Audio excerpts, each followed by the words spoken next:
Welcome to Sense and Sustainability, your podcast channel for sustainable procurement. We hope you like what you hear. Please go to www.iso2400.org for more information, learning resources, tools, and much more. Hey, I guess we'll make a start. So good morning, everybody, and welcome to the Supply Chain Sustainability School session on just transition. I'm Sean McCarthy. I chair the board of the school, and it's my job really just to act as referee between our two speakers that you'll be hearing from very soon. We have a major summit coming up in Coventry in September, and my colleague Jenny will pop a link to the registration page into the chat for anybody that hasn't registered yet. And the topic of that summit is net zero and just transition.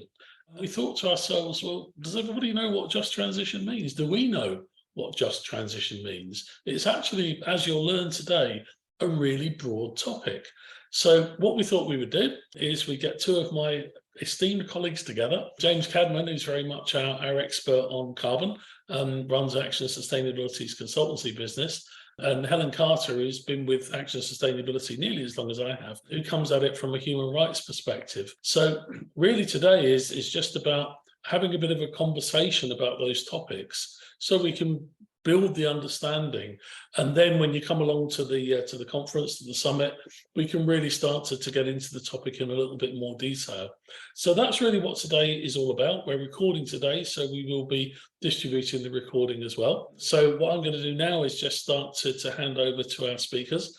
So James, would you like to just kick off and introduce yourself first, and then give us your perspective from a point of view of climate change? That's great. Thanks, Sean, and good morning, everybody. So yes, I'm James. I head up the climate and carbon work within the Supply Chain School and from Action Sustainability. I'm supporting a wide range of sectors with their net zero, science-based targets, those kinds of things. And what we see is a growing knowledge and awareness around climate change. We all see it in the news, but in terms of that corporate awareness of what we need to do and how quickly, more importantly, we need to go, I don't think there are any people out there really who are still unaware or doubting whether we need to do something. It's that pace of change that needs to happen. But as with anything that we see in the developing world of sustainability, the more you look into it, the more complicated it can get. What at first might seem something as simple as being energy efficient or switching your vehicles from internal combustion engine to electric, as you peel back the layers of the onion, you find more and more complexity within that. Just transition sits squarely in that for us. It's that overlap between the people piece and the environmental climate piece as well. But we only need to look in the news this week. If any of you are jetting off on holiday to the Mediterranean in the next few days, you will be aware of the extreme temperatures that are breaking records at the moment. Forest fires in Greece, again, temperatures over 46, 47 degrees in Greece, Italy, Spain, and so on. And it's not just the Northern Hemisphere, the Southern Hemisphere is heavily affected as well. Just one example of that is in Uruguay in South America. They practically have no drinking water left. Their main reservoir that feeds their capital city, Montevideo, is pretty much dry. And they're having to bring in brackish saline water to dilute it, to stretch it further. That's clearly not a great place to be. I mean, it tastes awful if nothing else. So that's one of the impacts, the shifting weather patterns that we're seeing. And this is affecting people directly. It's affecting societies, people individually, economies, and so on. And that's going to have a stress and a strain on the societies that we all live in globally. How do we respond to that? How do we adapt and become more resilient? Some other stats, again, you can find these things really easily in the news if you go searching. There was one semi-depressing stat here that the installation rate of heat pumps, domestic heat pumps to replace boilers for your gas central heating, in the UK, the installation rate is 10 times lower than that of France. And France is doing really well, but they're not known for their eco-credentials as much as, say, Scandinavia, and yet they're going at 10 times the pace of the UK. This is the transition we need to have away from fossil fuels to renewable energy sources as soon as possible. We need to do that effectively and economically, of course. We need to have the government incentives to achieve that, but we also need to have the desire and the understanding as to why we should be doing that. So that's borne out in that statistic there, that 10 times lower stats that I just talked about. And then flipping it on its head in some respects, there's a wider issue about the climate crisis. And it might not be surprising that this snippet of news comes from the United States, but there's a weatherman in the US who presents weather on the TV, and he's had death threats for mentioning the climate crisis as part of his weather bulletin updates. So there's still a shift that we need to have in terms of what we need to do and why we need to do it on a global level. And I'm going to finish off with two other points, and I'll hand over to Helen for her to pick up. You might know that COP28 is happening this winter in December in Dubai, the United Arab Emirates. There's been a lot of controversy around it being hosted by an oil-rich nation. Their primary source of income is from oil and gas and fossil fuels. And even more so, the president for COP28 is Sultan Al Jaber, who is the CEO of ADNOC, the main oil and gas, the Abu Dhabi National Oil Company. That's basically what ADNOC stands for. So it seems to be poacher gamekeeper. He said in a recent interview that we need a transition. We need a transition from fossil fuels away to renewable energy. Great, tick. We need to do it as soon as possible. Wonderful. We need to reduce planning restrictions to allow us to do that more quickly. And he actually cited the UK because he was speaking to The Guardian at the time saying our planning regulations are too cumbersome. But what he didn't talk about was a just transition. It was very much about, yes, we need to put the technology in, but there was no mention of how we take along the whole of society with us, not just those who can afford it, not just those countries that can afford it. So there's something there about the messaging here that this is for everybody. It's not just transitioning away from fossil fuels for those who can afford a Tesla, for example. And then I'll leave you with one other interesting item from the CEO of Shell, who talked about a just transition. He did mention it. I thought this is going to be interesting. We're talking about a just transition from one of the major oil and gas producers. But he used the term just transition to defend an ongoing use of fossil fuels in developing nations, to make sure that they have the right standard of living, which you can kind of understand. But there was also an issue there about this is prolonging the green transition, or the just transition to a lower carbon economy and society. It's kicking the can down the road in simple terms. So there's a lot of rhetoric around just transition or a transition, but how that is actually delivered so that everyone can be part of it is really crucial. And it's not just shiny solar panels or shiny wind turbines. There's a lot more behind it than that. It is starting to get enshrined a bit more into what countries are doing. Sorry, I like stats, I like numbers. 38% of countries nationally determine contributions. So these are the things that a country will sign up to as part of the Paris Climate Change Agreement and all the COP process. About 40% of countries globally have got just transition principles embedded in how they're going to reach net zero. But that's 40%, that's great, but it's still only 40%. It's the minority. So we need to grow this and expand this, how we can build more of that just aspect into our transition principles. And I'll hand over there. Thanks, James. So I'm going to build on that. For those of you who don't know me, my name's Helen Carter. I obviously work within Action Sustainability, delivering modern slavery and human rights support into both the school and through our consultancy work as well. And whereas everyone talks to James as the carbon lead, I am the sort of yin to the yang in terms of trying to think about how we create much more of a holistic approach to the climate crisis. And the reason that this is really important is because it's about perspectives. So in 2021, the UN actually declared that the climate crisis was a human rights crisis. And this is actually quite a different way of thinking about things. People historically have talked about saving planets, saving biodiversity, saving the sort of environmental aspects, and there's been very little consideration.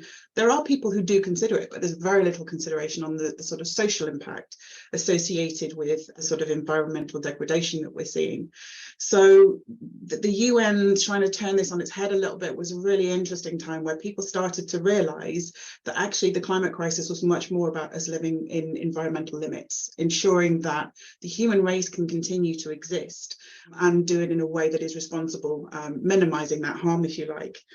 James alluded to, the huge change that we're going to need, and we've seen historically changes happening decade after decade after decade after decade in the way that we tend to operate. This is no different in terms of it's another way of thinking around our energy supplies, the way our businesses operate. But the chief executive of SSE actually talked about the scale of this change and the fact that change of this scale and nature brings around a huge social consequence. So we are not just thinking about reducing our consumption, which obviously we've been doing a lot recently. It is a much more, I hate to say it, but a dynamic shift in the way that we're thinking about energy supply, in the way that we're thinking about all of them, the social consequences that go with that. So if we actually have a look at the impact of climate change, and obviously a big hot topic in the UK at this present moment in time is migration. Lots and lots of challenges around migration levels and immigration into the UK. In 2020, and I've got a stat as well because I'll add to James's, we saw roughly around about 40.5 million people displaced globally due to issues associated with climate change. Their homes were no longer inhabitable. And displacement in this position isn't just about moving from country to country. Displacement is they've had to move from their homes. It could be county to county. It could be jurisdiction to jurisdiction. But basically, they are no longer able to live within their homes. It's predicted that currently that figure will reach something like 275 million people by 2050 if we don't look at the impact of what climate change is doing. Really interestingly, for those of you who saw the David Attenborough expose on climate change, you'll have seen there's a huge area in Louisiana that no longer has anybody living in it because the sea levels have risen so high their homes have been demolished. So just transition is about recognizing the connection between these sort of environmental sort of degradation that we're seeing and the adaptation and response to it from a social perspective. So within the UN, we start to see anything around the SDGs, the Sustainable Development Goals, you'll see around eliminating poverty, around improving livelihoods, around reducing and eliminating modern slavery and exploitation that is existing. All of these are key considerations that need to be added to the conversation around just transition. And it means slightly moving away from what I'm calling the carbon silo mentality. I just have to do something to reduce my net zero, which is where I think a lot of businesses are right now, but start to move it into this idea of interdependencies. You make a decision here around reducing carbon impact and what's the knock-on effect. And for those of you who are familiar with what we do, you'll have heard about blood bricks. You'll have heard about bricks in Asia that fundamentally are encouraging now debt bondage because farmers are no longer able to actually grow their crops. They're incurring debt, having that bought by kiln owners, and then being forced to pay off that debt eternally to produce bricks, which we all know in the construction industry has had a massive shortage. So it would be very interesting to see how many have found their way into the UK supply chain. We see it with solar panels with regards to the sort of Chinese position at this present moment in time. We're seeing it with EV batteries, with lithium creating Chile in China. So we are not able anymore to just focus on carbon. The growing emphasis is getting us to think about those people aspects. So that's the tact I take. Yeah, thanks very much, Helen. So two interesting perspectives, and I can kind of see how they come together. I suppose that the first question to ask for both of you, what is just transition? How do you define it? Is there a nice, simple, pat, one sentence definition that we can all understand, or is it more complicated than that? James, have you got a view on that one? There are lots of definitions. It'd be nice if there was one simple. Yeah, there's a bit like sustainable development. It's about the needs of the future without the demands of today and all that.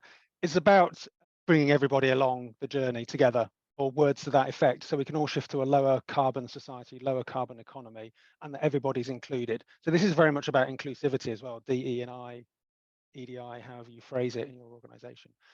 So you'll see, if you go Googling for it, you'll find many different variations on a theme, but they'll all talk about low carbon society, low carbon economy, and that's accessible to everybody. It's inclusive. Yeah, I think one of the things that's really interesting in terms of the evolutions of the definitions was when it was sort of linked into the COP events in the Paris Climate Agreement. It was just transition is green jobs. So it's the easy conversation to have. Well, I say it's easy. It's not. It's a big shift that you need to have. But it's the one that wins votes. It's the one that obviously talks very much to local people concerned about the issues that might be happening in terms of, I work here today in an oil industry, how am I going to work in a solar industry tomorrow? So it talks very quickly to people who are involved. But actually, as we start to see it evolve over the various COPs, and it will be interesting to see the COP28, how they're going to evolve it further, we're starting to see those multi-layers being added. So probably the best definition I've seen was from ILO, because ILO actually created a definition that talked about maximising social and economic opportunities, minimising and carefully managing harm. So most transition definitions I've seen have been about, just bringing everybody along. Let's all be nice and bring everybody along. This is the one that recognises that there is going to be harm in this transition, and that needs to be made aware and managed effectively. So that's probably the best definition I've seen. OECD is another good one. They've got a definition now that talks about workers' rights, that talks about community rights, that talks about people impacted. So again, moving away from it's just about jobs to understanding the impact, I think is really important.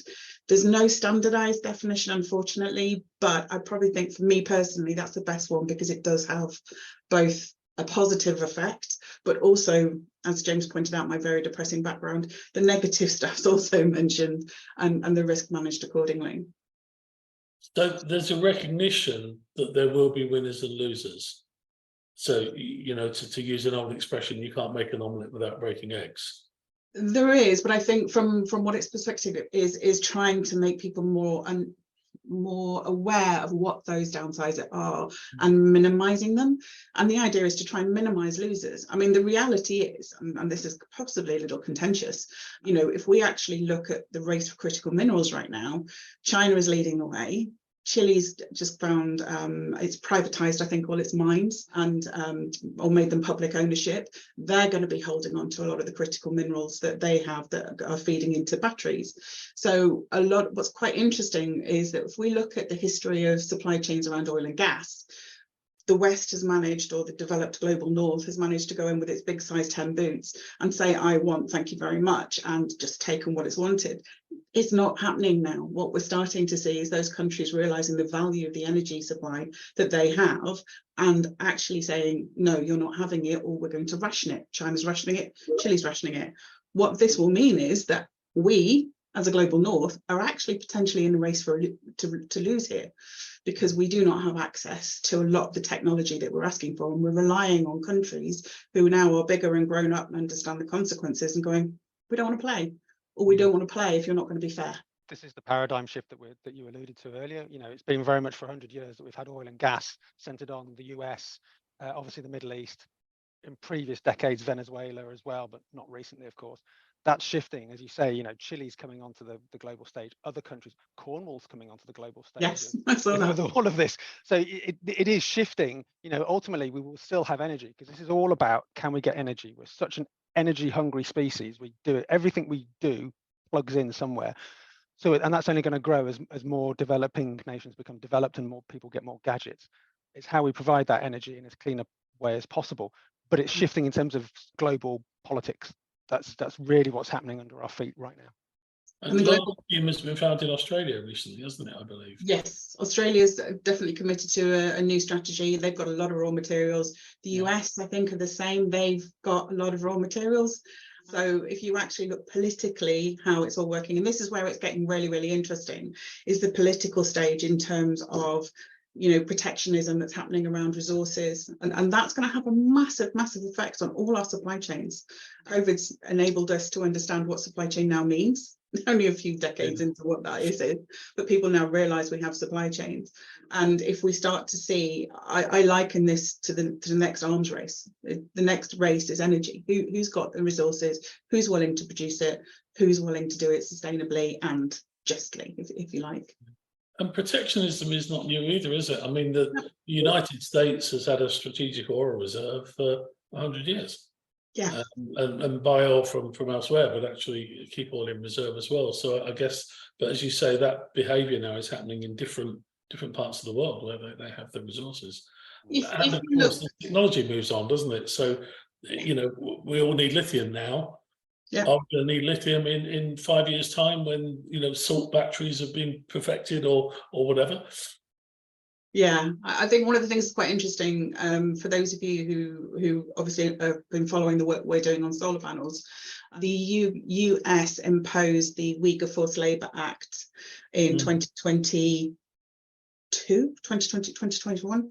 22. I should know that. My brain's gone bonkers. But what was quite interesting is that when they did it, they literally introduced this Forced Labour Act that basically says you cannot import anything into the US unless you can prove that it has no links to Xinjiang, where obviously there's lots of big political conversations happening around genocide. There's huge human rights breaches. What was quite interesting was literally about a day later, they then announced this multi-trillion investment that they were going to be having in polysilicon and solar panels. So, the skeptic above you that could go, well, it's lovely they've done that. Right, now we see why they've done it. It's not really because of the human rights issue, it's because they realise they're behind the race. So talking about behind the race, we've got a question from Hannah Cowley. Hi, Hannah. Why is the UK falling behind on this agenda compared to our global peers? And how do you think the UK can advance? James, do you want to kick off? Yeah, I know. I think it's a great question. I think for me, we're falling, but there's the lack of investment in infrastructure is a lot of what I see. There's a lot of great startup businesses and commercial organisations who are really innovative and pushing forward on this agenda. But it's the support politically at one level, but also the physical infrastructure, the business infrastructure to support that.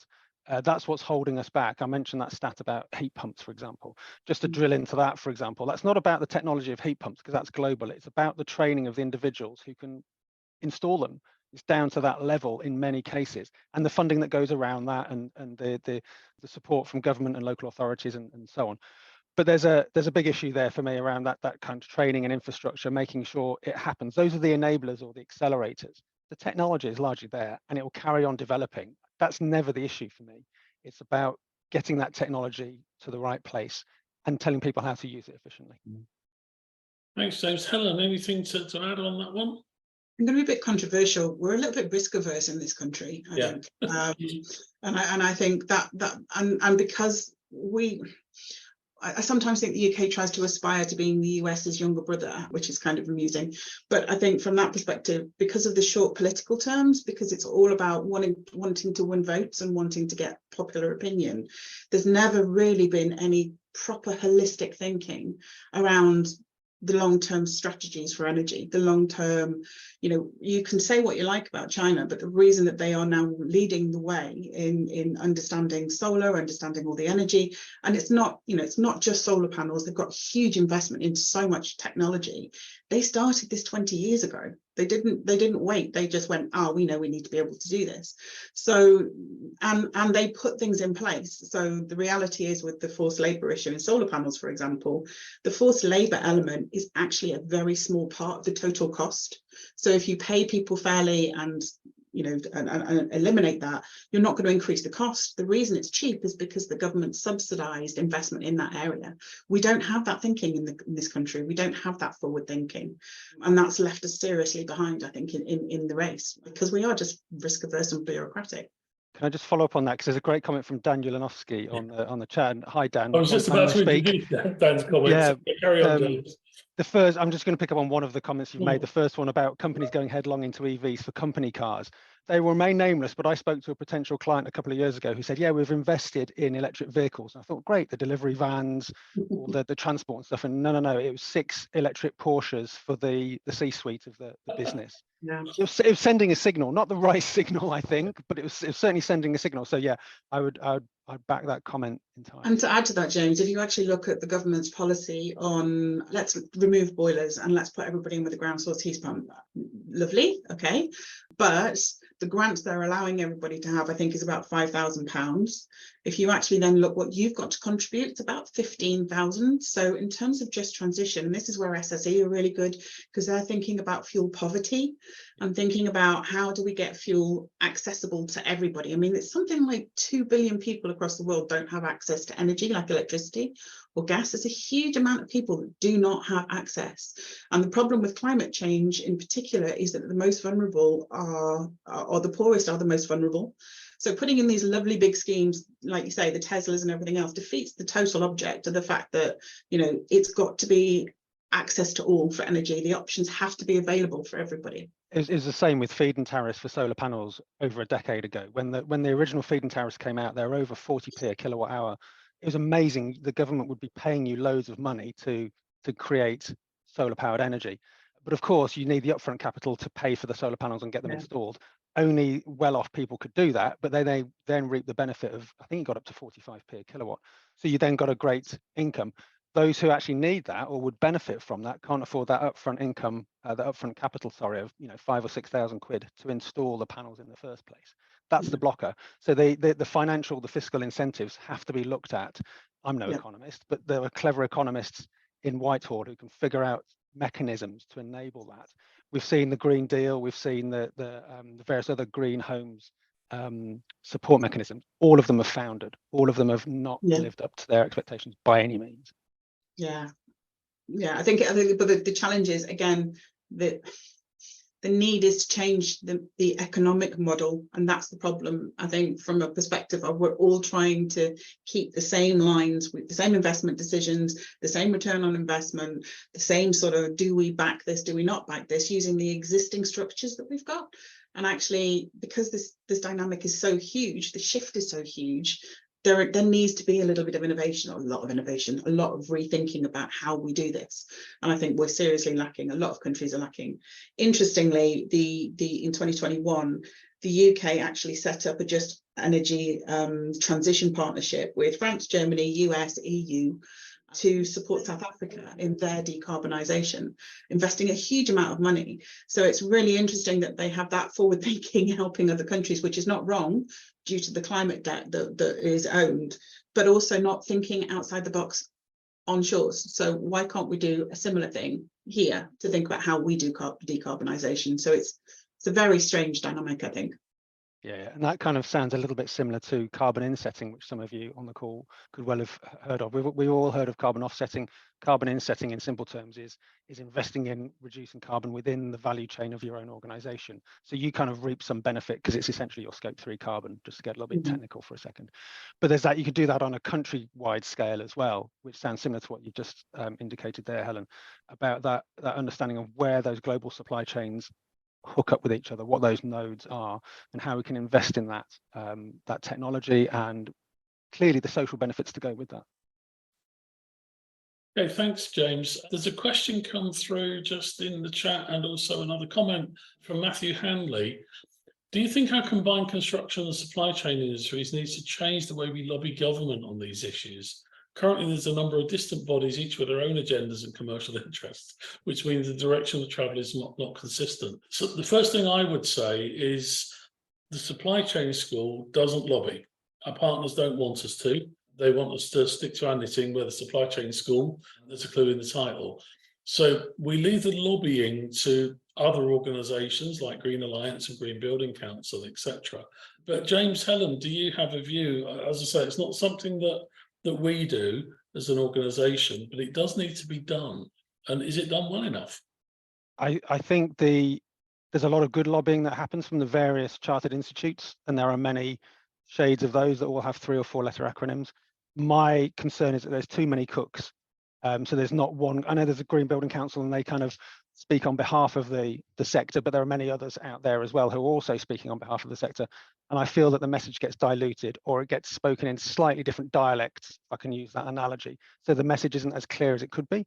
I would say, though, that the Committee for Climate Change really do throw their weight around in the best possible sense in terms of what's needed for UK economy. So that's not just the construction built environment sector, it's wider than that.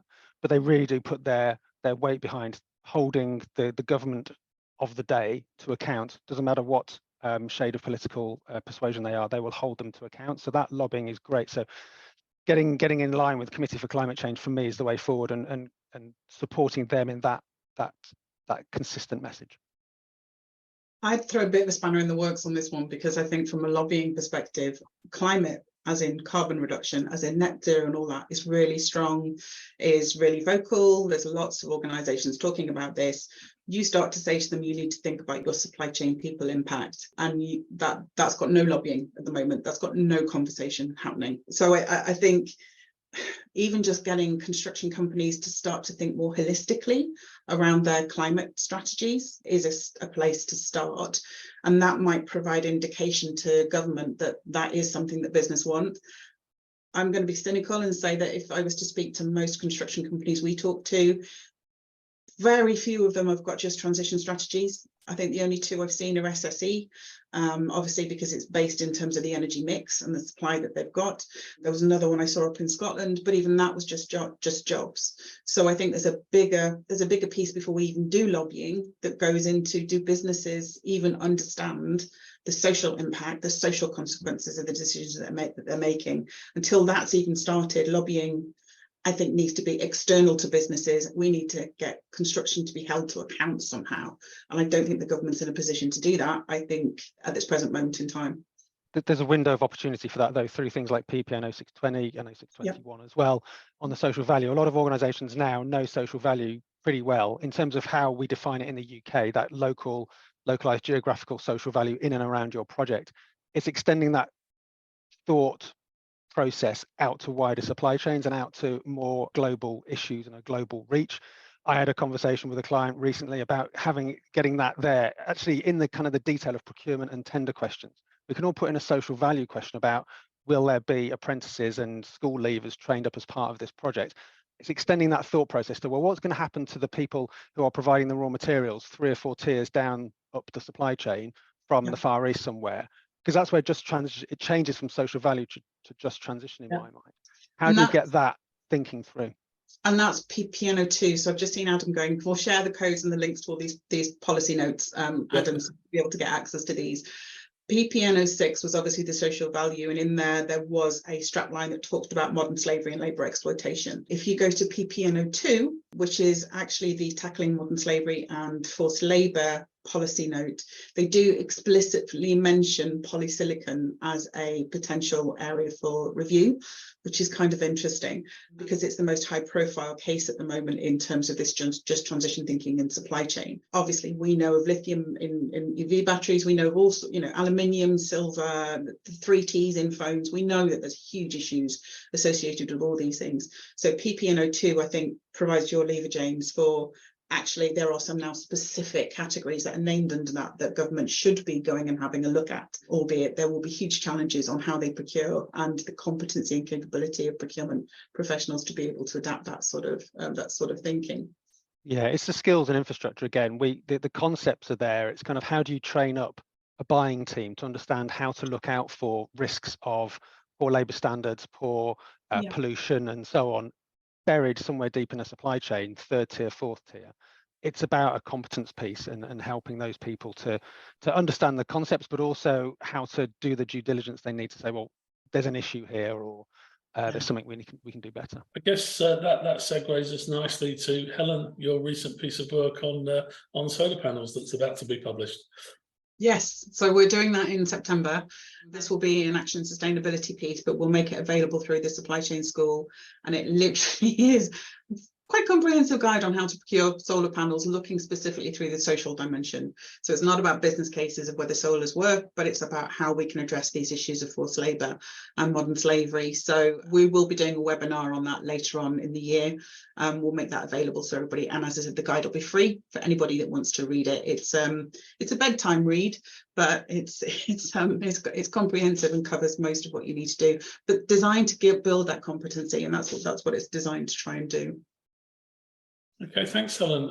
I think also just coming back to something that I think you mentioned earlier and we've kind of touched on. We talked about the carbon silo. Helen, James, would you like to just expand a little on that? Because it does seem that, every client I speak to it's all about net zero, net zero, net zero. And it's all about energy and it's all about scope 3 and all of this sort of stuff is quite common in our language now. But I think, Helen, you've touched on, just transition being a lot more than that. And sustainable development is a lot more than carbon. Any thoughts? And so, yeah, as Hannah says, carbon tunnel vision. There's lots of great graphics out there of people with kind of blinkers on, just looking at carbon and climate. If you Google it, you'll find an image. For me, it's distracting because we should be looking at sustainability, the 3 pillars: people, planet, profit, ESG. Pick your acronym. They're all generally mean the same thing for me, depending on whether you're looking out or looking in. So we've got to look across the whole piece, because there's going to be impacts. If you try and fix one thing, you're going to have a ripple effect and impact something else, positively or negatively. If it's positive, then great. But if it's a negative impact, you've got an adverse burden shifting. You're saying this is great and better, but that's got a lot worse. We clearly don't want that. So I think we really need to look out beyond just carbon and climate, because there's some immediate impacts that we can look at. So local air quality and people's health. embodied carbon and materials and circular economy, those spring straight away to mind. And as you look further and further out, you're going to be looking at people impacts, the stuff that Helen's been talking about as well. So we need to have a more holistic approach to it and not just pick off one thing at a time. I did a piece of work for one of the UK's biggest retailers a few years back. They had tunnel vision. This is over 10 years ago. They had carbon tunnel vision, definitely. And we said to them, what about water consumption as well? The water impact of producing those goods and washing them and cleaning them and transporting them. Okay, maybe, but that was quite a hard shift to get them to think about water as well as carbon, let alone people impacts. But we've got to have those conversations. And I think this is the if anyone can work out how to do it, and I think I worked out the other day, I've been doing sustainable procurement for about 20 years, and I still find it quite difficult myself sometimes. When you do look at a risk analysis, you look at your materiality, you sit there and you say, when I am procuring a solar panel, I have to consider end of life. I have to think about forced labour. I have to think about embodied carbon in aluminium supply, for example. How the hell do I balance all these things together? And that is the real challenge, because just transition, we've gone from sort of 15 years ago when I joined AS, having to talk carefully about carbon, to never talking about carbon, to now only ever talking about carbon. And actually, there are so many unintended consequences of going down that carbon tunnel vision route. The way to think about it is like the catalytic converters that everybody bought in and said, this solves one problem. And then suddenly they went, oops, actually, now we've got all these other problems that we didn't foresee when we brought this in. So every organization needs to have some sort of materiality, some sort of risk assessment process that lays bare what are the challenges that we need to understand. The hard part then, yeah, obviously, is how do I balance these? You know, if I am buying, and we're seeing this with solar panels at the moment, I'm not going to stop buying solar panels. I refuse to, because we've got net zero targets that we need to do. I totally understand that. But at the same time, that's not acceptable to say, therefore we'll ignore.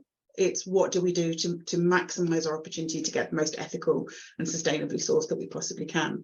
So it is trying to create a competency in your organization to understand those risks and understand how to balance them. That's still the golden nugget, the sort of ideal pink fluffy cloud, if you like, but it's still what people should be trying to aspire to. Yeah, thanks, Helen. We've got a few questions popping into the chat, and this is the subject that we were going to cover anyway. Legislation and legal frameworks around these issues. From both of your perspectives, what's coming? You know, we know there's lots of new legislation coming down in the pipeline that is going to affect all of us. How do either of you see that? Helen, do you want to just kick off with that one, and then James? Yeah, there's a bit that Dan's put into the chat actually, which is a really good point I was going to mention as well. So obviously we've got the UK Transition Plan Task Force that's in place, and we'll send a link to the framework. Well, the consultation's closed now, but the framework provides you with some really good guidance in terms of what is your ambition, what action should you be taking, and who's accountable to it, and explicitly links the interdependencies when you're linking with workers and social. The reason this is really important is, one, I think for Hannah's point of, is there any good sort of template of good practice, that links in. So that will be launched, I think it's planned for the end of this year, but obviously plans never always go to plan, but the consultation's closed, they're doing the review. The other thing that's quite interesting is that's tying into the FCA, so it's into the Financial Conduct Authority, into organisations who are listed and other key organisations having to report on their transition plan. Just transition isn't explicitly named in the title, but because of the interdependencies that it's looking at around the workers' rights, the social impact, the community impact, it is sort of linking into a just transition. The other space I would see this, again, not linking specifically to just transition, but is obviously a lot of the EU legislation around due diligence that is coming in. So there's the EU reporting directive that is requiring businesses to report on their actions that they're taking. Again, I don't think it explicitly mentions just transition, but it is about the transition that you are undertaking from a carbon perspective and attending the human rights. Now, I know in the UK, we'll all go, we've left Europe. Well, we've left the European Union, we haven't left Europe, which means that fundamentally we are still going to be trading. So any country if you export, then you are going to be bound by those rules, the same in Germany. So if anyone comes to any of the sessions that we do in the school and reads our blogs in AS on sort of tsunami, if you like, of legislation, it's hard to talk about what's not coming rather than what is, because there's so much of it. And it is starting to balance due diligence around human rights, and the environmental aspect. And that's the next 2 or 3 years, we'll start to see a real impact, I think, from a business perspective. Yeah, there's another one. I was going to talk about the reporting directive, and great. You're right. There's lots of stuff which aren't inherently just transition, but they kind of incorporate that principle. Just another one to chuck in the mix. Another acronym is CBAM, the Carbon Border Adjustment Mechanism. That's again, it's a European Union directive, but it will affect us in the UK and more widely. So this is about placing a requirement on any organisation that imports materials into the European Union to understand what the carbon impact is of those materials, the embodied carbon essentially, and putting a financial levy on them if they don't meet certain criteria. That is inherently going to drive a lower carbon economy. That's the whole purpose of it, but it's got to be done with that just transition of process and principle in mind. It's there to stop what's known as carbon leakage, of course, that organizations don't just say, right, we're going to leave Europe and we're going to set up shop in Southeast Asia because it's cheaper, there's more relaxed legal framework, the laws are easier. It's there to do that. So ideally, lifting the standard more widely. Yeah. I think there's a question from Hannah actually, which is yes, talking go on. about Helen, pick that one up. I'm going to say, so Hannah, you've asked about whether the UK will release legislation. There's a resistance to do that at the moment in the UK. Again, I'm not going to get political as to why that exists, but the reality is that they believe they've captured it through the new changes in procurement regulations. So a lot of the changes that are happening in the procurement regs do have vehicles in there to allow you to apply due diligence, to actually even start to think about banning goods that might be linked to forced labour, for example. Now, my understanding from looking at them is they're not particularly prolific. They're more a vehicle and a mechanism that are there if you want to use them, rather than necessarily being something that's mandated. And that's what we're seeing with things like the policy notices, for example. PPN 06 and PPN 02 are sort of more like they're things that we need to think about. So at the moment, there isn't an explicit desire to have a due diligence aspect associated with it. But at the same time, they believe they put some mechanisms in place that makes it better than what we've got. We'll see once the public regs go live, once they're issued. Yeah, I guess we're seeing a lot of international businesses that just follow the EU rules across the world anyway. Yeah, because the EU is leading the way in many of these things, and certainly my work recently with a very large multinational client, the new German regulations, which are about the most stringent in the world, they've gone, okay, we'll comply with Germany then, everywhere. In the United States, in Japan, wherever they operate, in Eastern Europe or wherever. So I think it's very easy to go, we've left the EU, so we don't have to bother with this. It's not the case. If the EU is leading, then businesses will follow the EU's lead. And I think it depends if you're a glass half empty and a glass half full person. I'm of the opinion personally that if a business wants to do this, the increase in international legislation now makes it easier than ever to do it because of all of the different pieces of legislation. So when the Modern Slavery Act came out, for example, people talking about transparency were like, I have no idea how to do that because nobody can go into a country and suddenly demand. Then we got the Australian Act, which actually gave access to Asia Pacific because that's where they did. Then we've got the Canadian Act, then we've got Japan's Act. So the reality is that even though the legislation might not have the teeth in the UK anymore, because this is international legislation, it's harder to find a country that doesn't have something in place or is having a conversation than it is to find somebody who's not. Unfortunately, the UK is a little bit of an outlier. For just for those of you who don't know, obviously the British standard BS 25700 was launched in January, August last year, but officially in January. That was looking at an organisational response to modern slavery, forced labour. There has been permission now. We're going to start producing that standard into an ISO standard from September this year.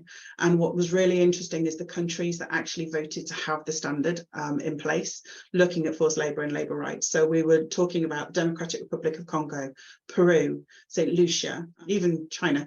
We're talking about having this standard in place. So I think, the tidal wave isn't just legislation now. I think there is obviously a huge range and emphasis from lots of countries to try and address these issues. Thanks, Helen. I guess we could talk about this forever, and I'm very conscious of the time and need to start looking at the script that you gave me to make sure we cover everything, and then starting to wrap things up. As I said in the introduction at the beginning, we've got our summit coming up in Coventry in September. It's going to be amazing. Those of you that haven't registered, please go onto the link on the chat and get yourself registered, because it's going to be incredible. Helen, would you like to talk about, you're putting together obviously the session on just transition. Would you like to talk a little about the speakers and some of the examples of good practice that we can touch on today, but cover in much more detail when we meet in Coventry? Yeah, so come along. It'd be lovely to see some of you there. I'll be facilitating the Just Transition slot. James, I think, is doing the majority in the climate change, so we're double acting most of it ourselves from that perspective. We have SSE there. As I've mentioned, they're probably one of the most comprehensive strategies that I've seen on Just Transition. They're providing the keynote speak. We have a gentleman called John Morrison, who I've had the privilege of listening to and being part of one of his courses, actually, who is the director of the Institute of Human Rights and Business, who provides very much a really good global perspective on what Just Transition is and the social impact in particular. We've got a lady called Elaine Mitchell-Hill, you may be familiar with, probably through Marshalls, but also they own a company called Viridian Solar. So she's going to be providing a really interesting overview on some of the challenges around sourcing within that space. And then we have Andrew Day, and you may have known him a while ago, but he's actually providing the Hill Group, that's who he works for now. He's providing a conversation around energy poverty and working with communities. So you can tell my passion is obviously international supply chains, but we are trying to do this not just from a global perspective, but a local one as well. So, and then we put them all in a long line and ask them lots of questions. So do come with lots of questions, because you're going to have lots of opportunities to be able to put those to the panel. Okay, thanks, Helen. James, would you like to just talk about some of the, and I think I'm running one of the sessions as well, so I'll talk about that in a moment. But James, would you like just to talk about what to expect on the carbon side from the conference? Yeah, sure. So I'm leading a panel on Science-Based Targets Initiative, or science-based targets themselves. So we've got 4 great speakers from Waits, Speedy Hire, Wilmot Dixon, and Redrow Homes. So across the value chain, across the different sectors that we've got in built environment, to talk about the ins and outs of science-based targets and how you go about getting one. All those 4 organisations have already been validated and have theirs approved. So they have the scars on their back. So we'll be talking about what you need to go through to get your SBT validated. That's brilliant, James, because again, this is, there's a lot of new terminology is starting to pop up, isn't it? And, everybody's talking about ESG now. We don't talk about sustainability anymore. We talk about ESG. And science-based targets is kind of something that's popped up in the last couple of years. And hopefully what we can help to do is to demystify some of that. And James, I know quite some time ago, you recorded a sustainability short, didn't you, on science-based targets. So do take a look, because that's like 5 minutes of James just telling you what science-based targets are. And it's absolutely brilliant and really useful. From my perspective, I'm going to be running a panel on the materials challenge, which I hope is going to be really interesting, because we've got a steel manufacturer, a glass manufacturer, a cement manufacturer, and a plasterboard manufacturer, all on the same panel, because all of those organisations have very significant challenges around net zero. I think you'll find when you listen to them, it's not just about energy. If you look at the manufacture of both cement and glass, the chemical reaction involved in the manufacture of those products, a byproduct of that is CO2. So, even if you could have zero carbon energy making your glass and your cement, 20% of the carbon is still there. And what do we do about that? And these companies are getting into debates about carbon capture and storage and all sorts of difficult things there. So some materials, I think, are potentially easier to decarbonise than others, and hopefully we'll get into that debate. So if I can maybe just come into some final remarks now, if I can, just really for both of you, what does good practice look like? Have you seen examples of organisations that are doing this well? Helen, you've mentioned SSE, Scottish and Southern Energy, already. James, any from your perspective, who's the best? Who's doing this well? I'm going to go public sector and say various parts of the NHS are leading the way. I wouldn't say they've got it sorted. I wouldn't say they've reached their nirvana for just transition, but they certainly know that they need to get there. They are very much aware that it's not just about climate. They've got their own net zero targets like everybody else, some of them internal, some of them looking down their supply chain. They are very much wedded to the whole social value agenda that we've talked about a lot. And they know and very much aware and working on combining those two together when they go out to buy a huge amount of stuff. Their combined spend is immense. Aren't they the second largest employer in the world or something? There's one of those stats out there. They buy a lot of stuff basically from hotel services and food all the way through to really technical medical equipment, of course. They've got a very broad portfolio. They buy globally from the whole, from everywhere in the world pretty much, or even if they don't, their suppliers do. So there's a big complex supply chain there. They know that they need to do this. They are on it. They're on that journey. So they'd be very much up there for me. Yeah, thanks, James. It's interesting, isn't it? Because it's when we talk about social value and PPN 06 and the way that all that works, it's very British in its approach. And if the NHS are buying millions of rubber gloves from Malaysia, then those criteria don't apply. You need to look at it from the perspective of the country that you're buying from and what the issues are in there. And yes, I think I heard a stat once that the NHS was the second biggest employer in the world after the Indian Civil Service. I don't know whether that's true or not, but it's an interesting. Why let the truth get in the way of an interesting stat? Helen, anything to add from your point of view on best practice? Not really. I mean, I suppose from my perspective, just a way to summarize is to have a think about some sort of key things to think about when you're doing this. So, just transition is still a term not really known. Not a lot of people really know the term just transition or what it means. And I think we've been able to sort of talk about how difficult it is to interpret it due to different definitions. It sounds like sustainability, doesn't it? So the reality is that for me, the sort of three things are to incorporate it into your sustainability approach. It's, people, all of that is the way to do this. Think about sort of just transition being an a carbon lens on sustainability, but still needing those three pillars. I would also suggest, if you haven't done it already, prioritize and risk assess, understand your proper impacts, because that really will then influence everything that you do through all of your policy, through all of your governance. Look at the task force report. We'll send some links to that. That's a really good start-off tool that starts to get you to think about these things, but it's very much aligned with sustainable procurement. Although we are sitting here saying the world is burning and the sky's falling down, the key is to take time and, I don't say relax, but take time to holistically think about what you are doing. A lot of the challenges, I think, with just transition are because everybody's knee-jerking to net zero so quickly. They're in a panic and in a rush, and then just thinking that's what I've got to do. There's a target, I need to do it, and therefore not taking the time to think more holistically about these issues. So it does need proper thinking, proper assessment, and think about how you do sustainability. It's linked in with that sort of methodology. Brilliant. Thanks very much, Helen. I guess we're getting very close to the time that we should close, so I'll attempt to wrap that up, and certainly to thank our two speakers for a really excellent perspective, and hopefully it's given you enough of a flavour of what to expect when you come along to the summit.